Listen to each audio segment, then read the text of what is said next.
Today, Sayadaw will speak about Santi. Santi means, it has the meanings of quieting down, becoming still, dying down. It also means peaceful. When something is free of movement, and that is peaceful. When something also is free of heat or burning, that too is cool and peaceful. And that is the meaning of Santi. There are three kinds of Santi. The first is Sammuti Santi. The second, Tadanga Santi. The third, Achanta Santi. Among these three kinds of Santi, or peace, Sayadaw will first describe Sammuti Santi. In order to understand this, we need to know the meaning of Sammuti. In English, this is translated as conventional. And Sammuti means that those who have the same belief agree this is the best. It's something that is agreed upon as a convention. It is agreed upon by a group, whether they're leader, whether it's agreed upon. So, for example, people of the same belief can agree. They can hold that something is peaceful, and it doesn't have any relationship necessarily to whether this is valid.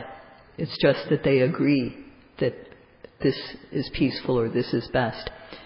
And whether it's a leader or a group that establishes this convention, those who follow accept the belief. Those who follow accept the convention.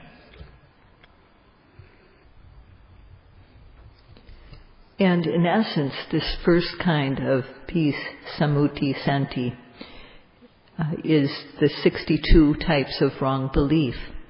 In Pali, this is called Dvasati Deti Gatani. These beliefs, the 62 types of wrong belief, started in India. In India, it is said. And this is the belief in Atta, that there is a self.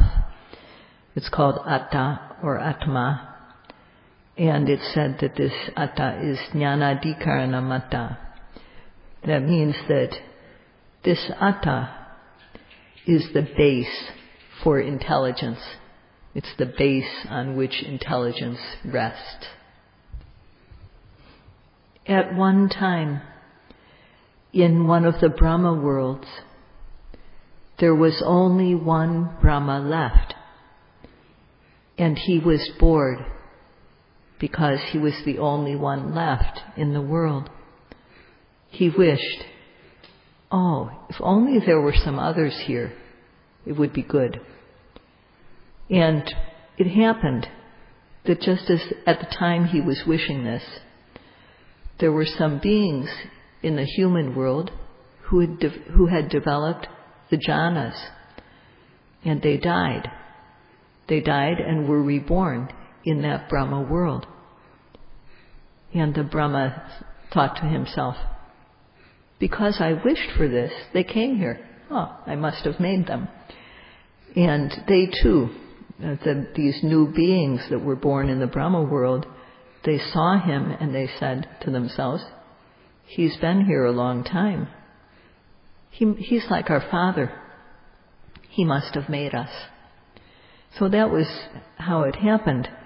The meeting of someone who thought highly of himself and those who believed in him. So this was the start of Attavada, the belief in self. The ones who came to the Brahma world later didn't have as powerful jhana as the first Brahma. And they lived in that Brahma world according to the momentum of their jhana. But when that was gone, they died and were reborn in the human world. Because of the momentum of their jhana, when they looked back at where they had died before coming to the human world, they saw that Brahma world, and they saw that that Brahma was still there. So they said to themselves, he's still there, but I'm back here. So he must have put a soul in me. He must have put a soul in us, an atta. This jiva atta is something that he gave us.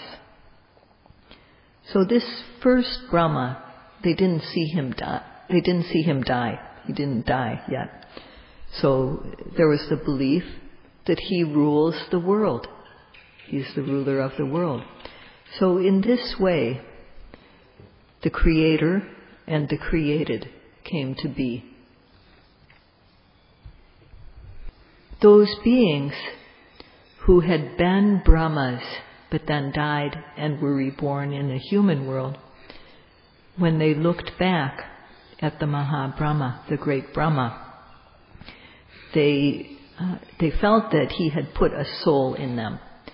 He had put this life force in them, and in all beings.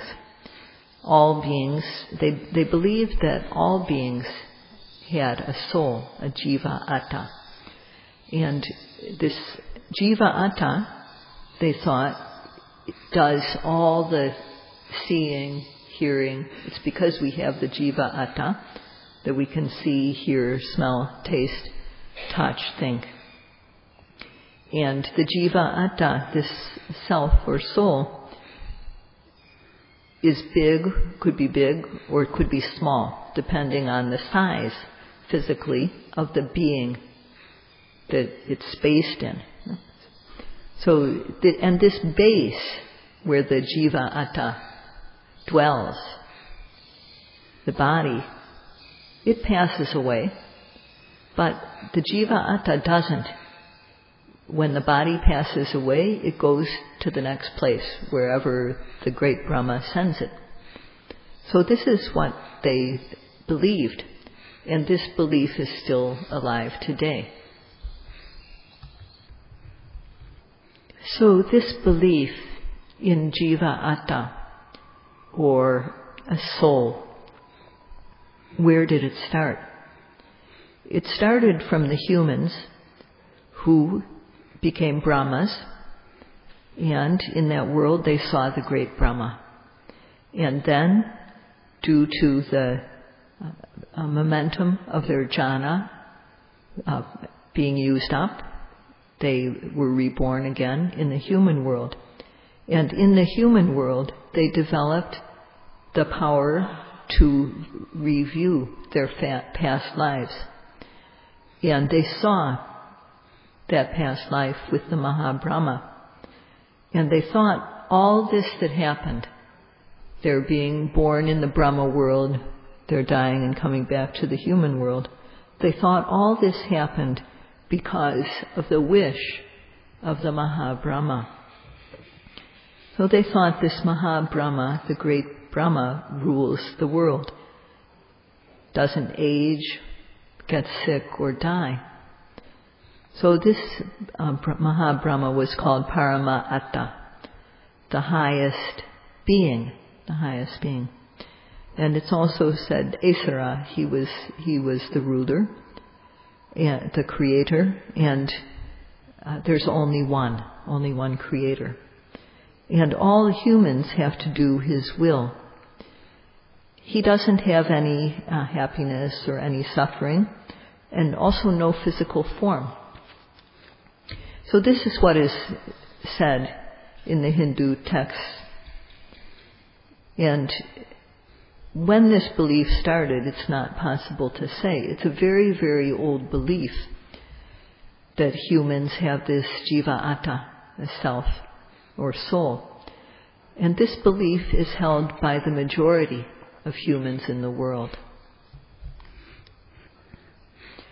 So among humans, most believe that there is a jiva atta.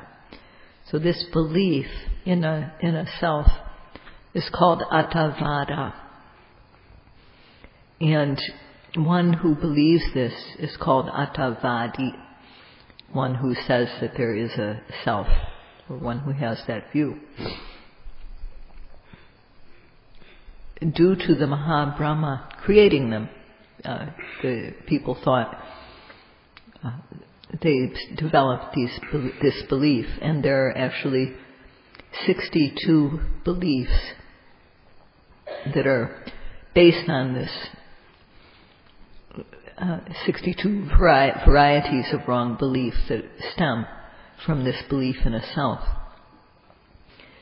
And Sayadaw will not explain about all of them, but what is the most fundamental of all these 62 false beliefs is this Theravada or Sakaya deity.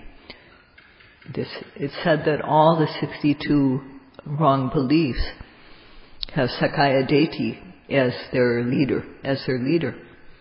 So Sakaya deity, in this word Sakaya, means the nama and rupa that are really there. In the word Sakaya, sa means that which is really there, which can actually be seen, which is evident. And kaya means group or combination, compound. So when rupa and nama are combined together, this can be called kaya. And for example, there's the earth element, Patavi, but this is actually made up of many, many particles, tiny little particles of earth element. And then there may be water element, there are many, many particles of water. The element of temperature, many, many particles of this too. So all these physical qualities are made up of many small parts. So they're called kaya. And the mind too. There's not just one mind. There's many minds. There's the mind that hears, the mind that is there before hearing happens, the mind that is there after hearing happens. So, and the mind doesn't occur alone. It occurs together with concomitant mind states called cetasikas, companions. And so these are called nama. So both rupa and nama are like a conglomeration. And this is called sakaya. This is the combination of things, collection of things that are really there.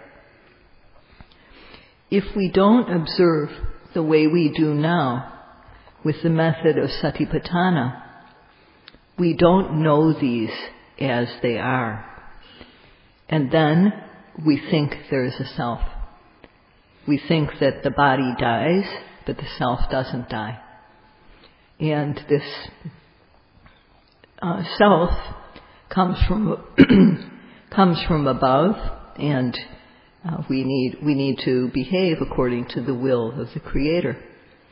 So this is adding the view of self to sakaya, the evident nama and rupa that is really there. And this view of self is the most important of the false beliefs. Some hold that this jiva atta, or soul, is permanent. And this nama and rupa, mentality and physicality, which are really there, die. And this dies due to causes, but the atta, or soul, remains. And some hold that this jiva atta is, but it isn't. So people who believe this believe that everything is made up of the four elements, whether they're humans or animals or non-living things. Everything is made up of the four great elements of earth, fire, water, and air. And at conception, in the mother's womb, the four elements arise. And then, when the baby is born, when the mother nurses the baby, life enters and begins, and then food and drink provide the mind. So when the body dies, the mind dies too. So there are many, many variations, actually 62 variations that are based on the belief in self. So that is why this atta detti, the false view that there is a self, is considered to be the ruler, the leader of all these false views.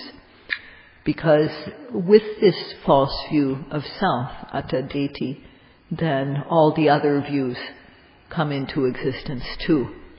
But if there's no view of self, then the other views can't possibly arise. They're eliminated. Just like in the human being, the head is the most important part, because if you cut off the head, the remainder of the body can't do anything.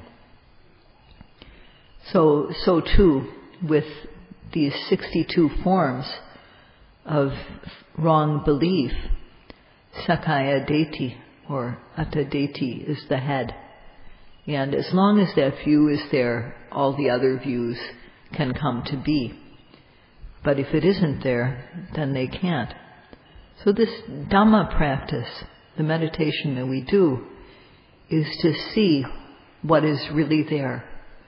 To see nama and rupa. To see how they occur due to cause and effect. We are doing self-research, and we need to do, the self-research that we do needs to contain satipatthana. When we see nama and rupa, when we discern nama and rupa, then we know that there is no self. We no longer hold that belief. It is at the stage of realizing sotapannahood that the potential for this wrong belief is eliminated. If Sayadaw were to speak about all the types of Sakkaya Detti, he would have to say quite a lot.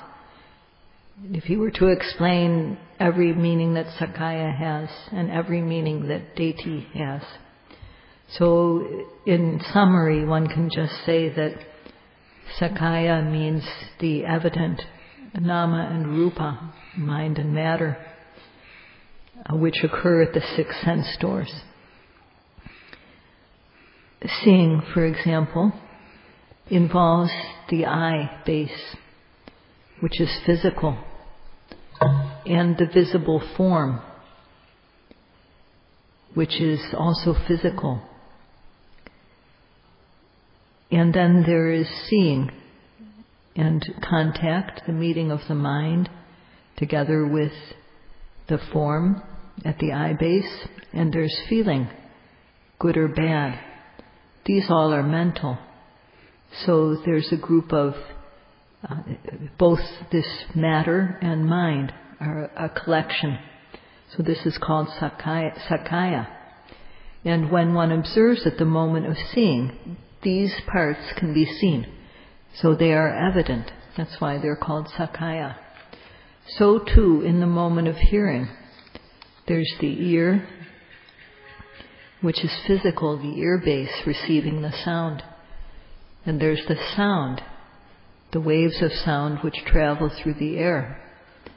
And then there's hearing consciousness, knowing of the sound. And there's contact, the meeting of the mind and the sound at the ear base. And then there's a feeling, good or bad. Whether when the sound is a good one that we like, then good feeling, bad one, then we don't like, there's bad feeling. So these two are Sakkaya, these are what is really there, and they are evident when we observe at the moment of hearing. So too, in the moment of smelling. In the nose, there are many, many receptors for smell. And so this is called kaya, because they're a collection. And the smell may be fragrant, or it may be foul. the smell is brought through the air, and these things are really there. The receptors for smelling and the fragrance or smell itself. And when the smell touches the nose base, then there's a spark of consciousness. There's the smelling, knowing of the smell, and there's the contact, the meeting of the mind and the smell at the nose base. And then, if the smell is a good one, then there will be a pleasant feeling. If the smell is a bad one, then there will be an unpleasant feeling. And even if the smell is poison, then we can even die from smell. So these things too are sakkaya because they are really there, and they are a collection of things. There's the base, the striker, and the spark in all these sense experiences. In tasting too, there's the tongue, which contains receptors for taste. And there's also the striker, which is the tasteable object. There are 6 types of flavors that can be tasted: sweet, sour, salty, hot, bitter, and bland. And whenever something that contains these tasteable flavors touches the tongue, then there's the spark of knowing the taste consciousness, and then a feeling, good or bad. When it's something that is to our liking, then there's a good feeling, it feels pleasant. And something not to our liking, then there's an unpleasant feeling. And there's also the contact of the mind and the tasteable object on the tongue. And in touch too. Touch occurs all over the body wherever there is moisture. So it doesn't occur on the hard places, but most of the body, throughout the body, there's receptors for touch.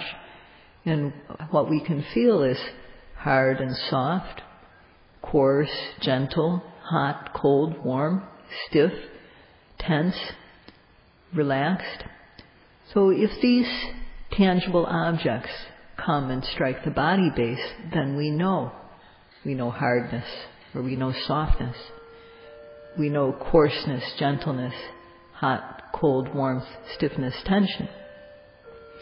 So this knowing of the tangible object is the spark.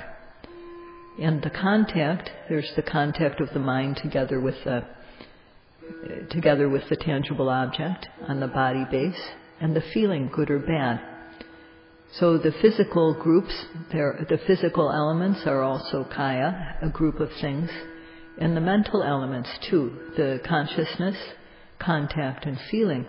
These are namakaya. These are really there, so they are called sakkaya. And when there's a thought, both nama and rupa are involved. So there's the mind door is the base for, the mind door is the base for knowing thoughts. This mind door is this stream of bhavanga consciousness that happens much of the time. And this bhavanga consciousness is based in the heart, where it's called the heart base within the physical heart, called hadiyavatu. And when a thought arises, a thought or image, something we've seen before, heard before, we're not really seeing or hearing, but it's as though we are. These things come and strike the bhavanga at the heart base. And then there's knowing of these, which follows. So the heart is both physical. In this, the heart base is physical, the bhavanga is mental, and the objects which strike are concepts. And the spark, knowing them, arises. The knowing of these arises following the striking of the concept or whatever against the bhavanga. So all these things are evident. So they are called sakkaya. They are evident. And if they are not observed with mindfulness as we do now, then we don't know them. We don't know that at these moments of sense experience, there's the base, the striker, and the spark.